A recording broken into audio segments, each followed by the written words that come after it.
സുഹൃത്തുക്കളെ ഇങ്ങോട്ട് നോക്കുവിൻ, നമുക്കിന്നൊന്ന് ലണ്ടൻ വരെ പോയിട്ട് വരാം.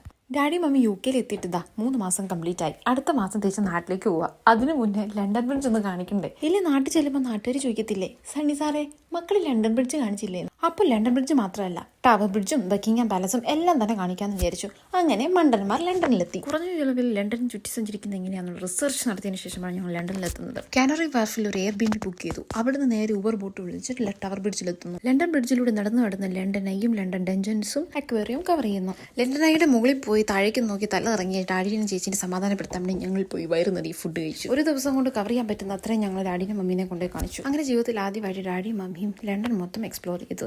ഇത്ര നല്ല മക്കളുണ്ടായി അവരുടെ ഒരു ഭാഗ്യമല്ലേ. മൂന്നാമത്തെ തവണയാണ് ഞങ്ങൾ ലണ്ടനിൽ വരുന്നതെങ്കിലും ഇത്തവണത്തെ ട്രിപ്പ് വളരെ സ്പെഷ്യൽ ആയിരുന്നു.